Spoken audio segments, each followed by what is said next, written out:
Maligayang pagbati po sa lahat po ng ating pong taga-subaybay, lahat po ng mga nakikinig at nag-aaral ng ating pong Sabbath School lesson. Ako po si Pastor Brian Tolentino at sa pagkakataong pong ito ay samahan niyo po ako samantalang pag-aaralan po natin ang ating pong Sabbath School lesson. Ito po yung leksyon 7, Pag-aarmas para sa pagtatagumpay. Tayo po ay manalangin. Dakila po naming Diyos, Panginoon, sa pagkakataong pong ito na amin pong pag-aaralan ng isa pang pag-aaral tungkol sa pag-aarmas. Hinihiling po namin, Panginoon, ang kapangyarihan ng banal na Espiritu ang siyang sumaamin upang maging malinaw sa amin ang mga aral na ito sa pangalan po ng Panginoong Hesus. Amen. Magandang pag-aaral po ang ating pong pag-aaralan ngayon sapagkat ito po may kinalaman sa malaking tunggalian at ang tunggaliang ito ay merong armada o pag-aarmas na kailangan. Ito po ay matatagpuan natin sa Efeso 13, kaya't kunin ninyo ang buong baluti ng Diyos upang kayo'y makatagal sa araw na masama. At kung magawa na ninyo ang lahat, ay tumayong matatag. So, inaasahan na sa pag-aaral natin ito, ay makikita natin yung mga espiritual na armada o espiritual na mga armas na ipinagkakaloob sa atin ng Panginoon. At iisa-isahin ho natin na pag-aralan ang mga armas na ito upang makatagal tayo sa mga gawa ng kalaban. So, pasisimulan ho natin sa 6 sa mga Efeso. Sa katapos-tapusan sa Gispo, pakalakas kayo sa Panginoon at sa kapangyarihan ng kanyang kalakasan. 11, mangagbihis kayo ng buong kagayakan ng Diyos upang kayo'y magsitibay laban sa mga lalang ng Diablo. So, pinapakita po sa atin mga kapatid ang old depiction o yung matandang paraan ng pagpapakita ng isang sundalo. Na ang sundalo ay naghahanda sa pamamagitan ng kanya pong kaganyakan. Pero ang kaganyakan binabanggit dito ay spiritual sapagkat ang sabi, kaganyakan ng Diyos o kagayakan ng Diyos. Ano po ba yung mga kagayakan na meron ang mga Romanong mga soldiers o mga sundalo at ano naman yung mga kagayakan ngayon? So alam naman po natin ngayon na may mga modernong kagayakan. Noon ay meron tinatawag tayong baluti, merong helmet, may breastplate, merong sword, merong belt o yung pambigkis, meron ding sapatos at iba't iba pa na bahagi sa paghahanda bago tayo lumaban o sumabak sa gera. Mga minamahal, dito po sa Efeso 6, tuloy-tuloy po mula 12, 13, 14, 15, 16, ay binabanggit sa atin na napakahalaga ng mga espiritual na meaning o pakahulugan ng bawat baluti na pinagkakalob sa atin. Isa na nga po dito, yung binabanggit sa 11, sabi, mangagbihis kayo ng buong kagayakan ng Diyos upang kayo'y magsitibay laban sa mga lalang ng Diablo. Ano po ba yung lalang ng Diablo? Isa pang translation para sa lalang ay yung tinatawag na pakana ng Diablo. Alam nyo, ang kalaban po natin ay hindi natin nakikita. Kaya, paano tayong lalaban sa isang kalaban na hindi natin nakikita? Ito ay sa pamamagitan din ng pakikipaglaban natin gamit ang ating sandata o kaganyakan na hindi rin nakikita. Kaya ang mga ipinanganak sa Espiritu ay Espiritu nga. At spiritual things are spiritually discerned.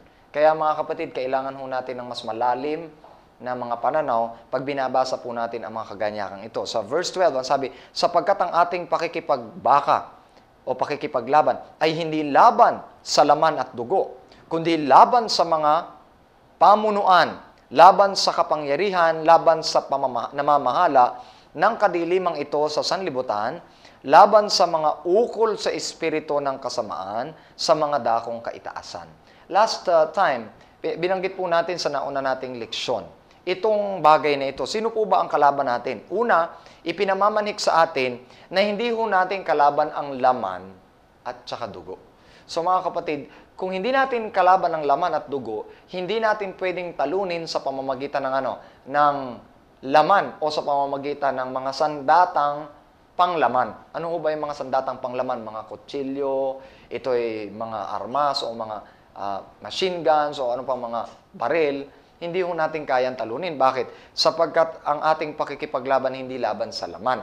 Hindi ho kagaya ng mga sundalo na ipinapadala ng gobyerno saan? Sa Mindanao, na ito'y nakikipaglaban gamit ang kanilang mga pisikal na laman na mga baril. Bakit? Sapagkat ang kanilang kalaban ay laman. Pero sa ating mga spiritual, the moment o sa puntong ikaw ay nagtalaga sa Panginoon, agad ay naging kalaban ka na kagad ng demonyo. Ha? Alam nyo, napapansin nyo, kapag hindi ka pa nagtatalaga sa Panginoon, parang walang pakikipaglaban. Pero the moment na nagtalaga ka na sa Panginoon, agad ay dumarating ang pakikipaglaban. Bakit po? Sapagkat naging kaaway ka na kaagad ng demonyo. Pansinin nyo mga kapatid, ang ating kalaban.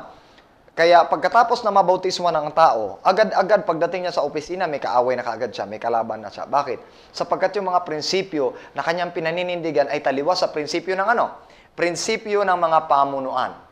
Pagdating mo sa gobyerno, Sabado, may problema ka. May problema ka sa pagkain. May problema ka sa mga paninindigan. May problema ka sa panunuhol. May problema ka sa cheating o sa pagsisinungaling. At napakarami kapag ikay nagtalaga na samantalang dati hindi mo problema. Nakuha po ninyo? So, ang sabi dito, laban sa pamunuan, laban sa kapangyarihan. Last time, pinag-aralan natin na ito mga kapangyarihan na ito, hindi lamang ito kapangyarihan spiritual o mga diablo, kundi kapangyarihang pisikal. Kahit na yung panggobyerno, kahit sa barangay, kahit sa lahat ng antas ng mga pamunuan, kalaban natin ito. Kaya nakita nyo kung paano kalabanin ni Pablo. Si Nero, paano inisa-isa na humarap ang Panginoon Kristo. Kanino? Kay Cayapas, humarap din naman kay Poncio Pilato, si Pablo'y humarap sa ibang mga gobernador, at humarap din siya kahit sa emperador. So, ganito po ang ating pakikipagbaka. Anong klaseng kapangyarihan dapat ang meron tayo para talunin ang mga pamunuang ito? Para talunin ang kapangyarihan, para talunin ang namamahala ng kadiliman. Paano natin tatalunin ang mga demonyo? Paano natin tatalunin mismo si Satanas na tinalo ng ating Panginoon? Sabi dito, laban sa mga ukol sa espiritu ng kasamaan sa dakong kaitaasan. So, ang ini-expect sa atin ay magkaroon ng pagtatagumpay laban mula sa kaliit-liitan ng pamamahala hanggang sa kataas-taasan. Ito ang nagbibigay sa atin ng pruweba na makapangyarihan ang kalasag o makapangyarihan ang baluti na nasa atin. Isa-isahin mo natin ang baluting ito. Sa talatang 13, ang sabi, dahil dito, magsikuha kayo ng buong kagayakan ng Diyos upang kayo'y makatagal sa araw ng masama at kung magawa ang lahat ay magsitibay.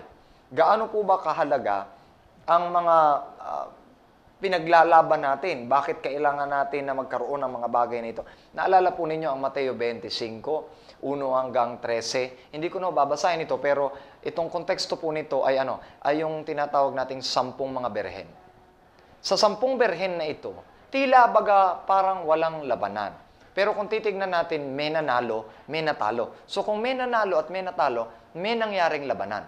At ano ang naging lamang ng mga matatalinong berhen sa hindi matatalinong berhen? Ang lamang nila, of course, halos pareho sila sa lahat ng aspeto. Sila ay mga berhen. Mapuputi ang kanilang damit. Naghanda silang lahat. Pagkatapos, ay nagpuyat sila.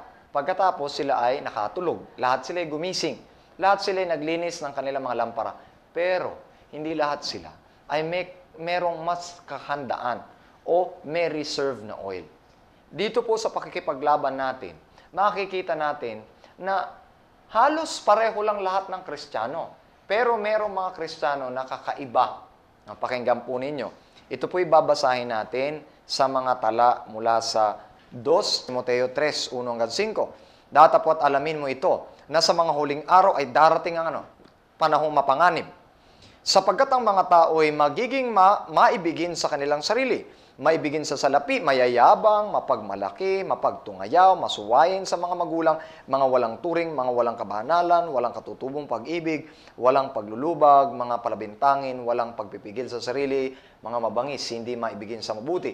Mga lilo, mga matitigas ang ulo, palalo, maibigin sa kalayuan, kaysa maibigin sa Diyos. At ito ang pinakamatindi nating kalaban sa huling araw, sa talatang 5, na may anyo ng kabanalan, datapwat tinanggihan ng kapangyarihan nito, lumayo ka rin naman sa kanila. Ipinapakita nila na sila'y mapuputi, na sila ay Kristiyano, pero sa kaloob-looban ng kanilang puso ay wala ang kapangyarihan ng gospel o ng ebanghelyo. Sabi dito, na may anyo ng kabanalan, datapwat tinatanggihan ang kapangyarihan ng ng kabanalan. Nag-aanyong banal lang sila, pero sa kaloob-looban ay wala silang mga panlaban sa sa masama. Kaya binabanggit sa atin na ihanda natin ang ating mga sarili saan? Sa kapangyarihan ng masama. At marami sa mga tao ang nag-aanyong Kristiyano, pero wala silang sapat na panlaban o kapangyarihan sakali man dumating ang masama. Kaya sa pagpanahon ng pagliliglig o sa panahon ng pag-uusig, nakikita at sumusulpot kung sino ang talagang totoo. Bakit? Sapagkat ang anyo ay mabuti, pero ang kaloob-looban ay masama kapag dumating ang mga pagsubok at temptation o yung mga tinatawag nating tukso, bumabagsak sila. Okay? So, alam ng demonyo kung sino ang sa kanya at kung sino ang hindi sa kanya. At pag nakita niya na ikaw ay hindi sa kanya at sa Diyos ka, anong gagawin niya? Susubukin ka niya ng buong buo hanggang sa magapi ka niya. Pero kung ikay handa, hindi ka magagapi. Bakit? Higit na mas makapangyarihan ang mga sandata na ibinigay sa atin ng ating Panginoon. So, isa-isahin natin yung mga kapangyarihan ito. Ito ay nasa Efesos 6 at kanina binabasa natin yung 13. Ang sabi, magsitibay nga kayo na ang inyong mga baywang ay may bigkis ng katotohanan na may sakbat ng baluti ng katuwiran. So, ang una ay bigkis ng katotohanan. Paano po tayo lalaban sa Diyos kung hindi natin malaman ang difference o pagkakaiba ng totoo sa mali? Paano mo ipaglalaban ng isang bagay na hindi ka sigurado na mali o tama? O kung ipaglaban mo man ito, pwede kang bumagsak. Bakit? Sapagkat kung wala kang sapat na pruweba, ito'y ikababagsak mo. Mga minamahal po nating mga kapatid, ang katotohanan lamang ang ating tanging lakas, hindi kompromiso. Ang problema po natin, kung gagawin nating tila katotohanan, ang hindi naman totoo, kahit ito'y ating opinion lang, babagsak po tayo. Okay? Babagsak tayo. Bakit? Sapagkat ang totoo, ano man ang gawin mo sa kanya, mananatili at mangingibabaw ang kanyang pagiging totoo. At ang katotohanan, mga kapatid, ay ang Biblia. Ang sabi, pakabanalin mo sila sa katotohanan. Ang salita mo'y katotohanan. Ito po yung nasa Juan 17:17. Pero paano ka mapapabanal ng hindi naman katotohanan? Kaya po yung ating 28 fundamental beliefs na ating ibinase mula sa Biblia ay mga pamigkis ng ating baywang na ano man ang gawin sa atin, sino mang relihiyon ang dumaan sa atin, hindi ho tayo babagsak. Hindi tayo masishake o hindi tayo maliliglig.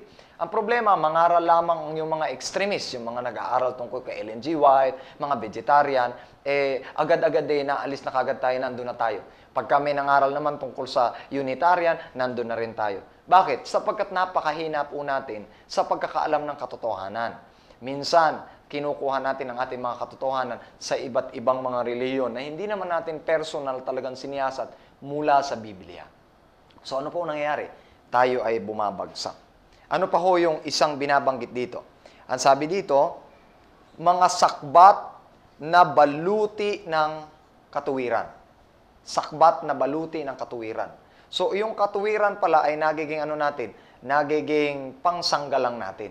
Okay? So, ano yung katuwiran? Walang iba kundi ang katuwiran ng ating Panginoon Kristo. Ang sabi na ako'y walang sariling katuwiran sa aking sarili. Ito ay nasa Filipos 3:9. Wala akong sariling katuwiran sa aking sarili, kundi ito'y galing sa Diyos. At hindi lang ito galing sa Diyos, kundi ginagawa ito ng Diyos sa akin na ako'y gawin niyang matuwid sa pamamagitan ng paglakad sa katuwiran o paglakad sa tama. So mga kapatid, kung ipinaninindigan natin na si Kristo'y nasa atin at tayo ay binabalutan ng kanyang katuwiran, ng kanyang baluti ng katuwiran, dapat din naman na tayo lumakad ayon sa kanyang katuwiran. So yung tinatawag nating justification, then later on yung sanctification. O yung imputed o inilagay na katuwiran, imputed righteousness, at saka yung tinatawag nating imparted righteousness. O yung naging kabahaging katwiran. Okay? Ano po ba yun? bahagi dito na dapat nating ibalot sa ating mga puso every time, o sa ating katawan, every time na tayo binabagbag ni Satanas ng kanyang pag-aakusa. Ito ay nasa Revelation chapter 12 verse 10 and 11 na ang accuser of the brethren o ang tagapagsumbong sa mga kapatid ay nagsusumbong araw at gabi. Paano ka makatatagal kung ang demonyo ay sasabihin sa iyo, ito ang kasalanan mo, ito ang kasalanan mo, huwag ka nang magtino, hindi mo kaya yan. Pagka ganito araw-araw ang sasabihin sa iyo at puro problema ibibigay sa iyo at lahat ng mga kasalanan ipapaalala sa iyo, paano ka makatatayo?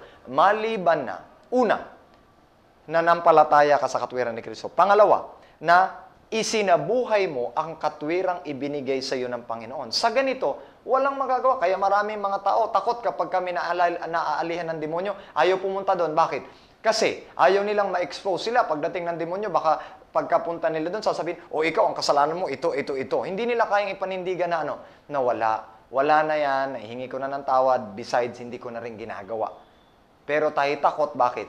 Kasi hindi tayo nananampalataya na tayo tinakpan na. Pero kapag ka nasa atin ito, wala na tayong dapat ikatakot. Okay, sa verse 15, ang sabi, at ang inyong mga paa, ay may panyapak na paghahanda ng ebanghelyo ng kapayapaan. Ito po ay kinote lang mula sa Isaiah chapter 52 verse 7. Ay sabi dito, anong pagkaganda sa bundok ng mga paan niyaong nagdadala ng mga mabuting balita at naghahayag ng kapayapaan, na nangagdadala ng mabuting balita sa ikabubuti na natatanyag ng kaligtasan, na nagsasabi sa siyo ng Diyos ay naghahari. So, ang kaganyakang ito ay ang panyapak, na walang iba kundi ang pagpipreach ng ebanghelyo. Isa pa, okay? Ang sabi dito, tayo mat sa patusan ng inyong mga paan ng kagamitan ng ebanghelyo ng kapayapaan. So sa patusan natin ang ating paan ng ebanghelyo. Kaya maki-involve. Tayo mga kapatid mag-involve. Pag na-involve tayo sa evangelism, tayo rin naman ay lalakas at hindi tayo madadaig ng kalaban. Isa pa, ang sabi dito ay kalasag ng, o ito'y ibig sabihin ay kalasag o pinto o kapangyarihan ng pananampalataya. Kapag kami pananampalataya tayo, anuman ang dumating sa ating pagsubok, walang pagkain, walang sweldo, kung anuman, nananampalataya tayo na lahat ay ibibigay sa atin ng Panginoon. Isa pa, sa verse 17, ang sabi dito ay helmet o yung kasuotan sa pang-ulo. Gaano po ba kahalaga ito? Helmet of salvation. Verse 6, kuha rin naman kayo ng turbante ng kaligtasan at ng tabak ng Espiritu. Alam niyo po yung helmet nila noon, hanggang tenga, hanggang sa ilong, hanggang sa bibig, ay protektado, kagaya rin naman ng helmet ngayon sa motor.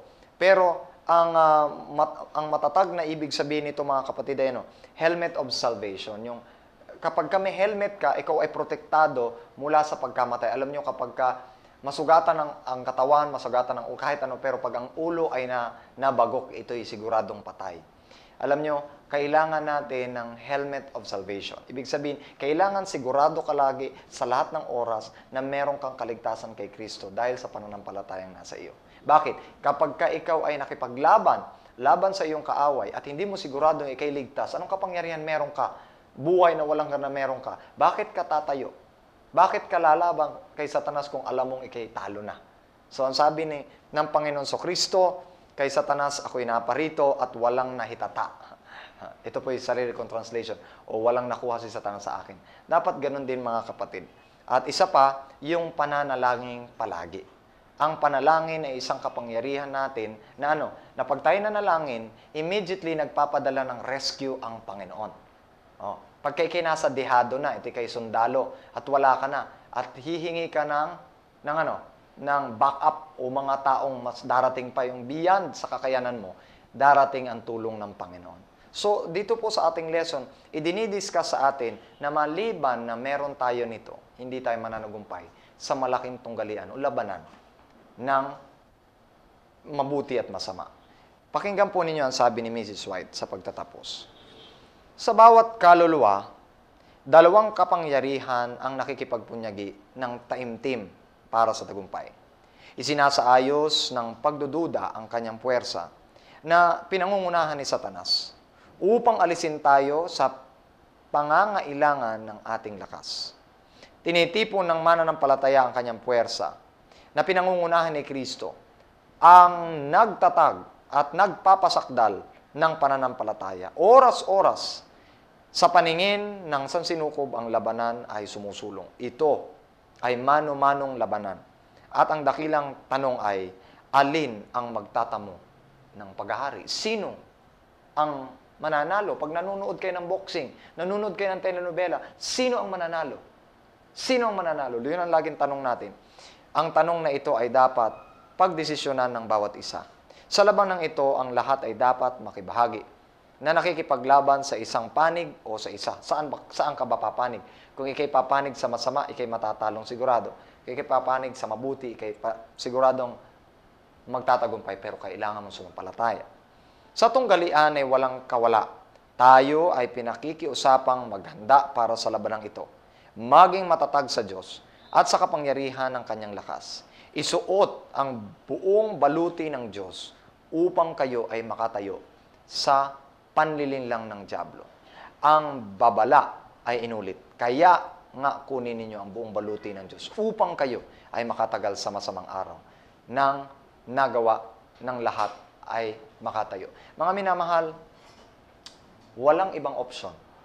Kailangan lumaban. Kailangan magsundalo. Pag pinilit ka ng gobyerno, kailangan pumunta.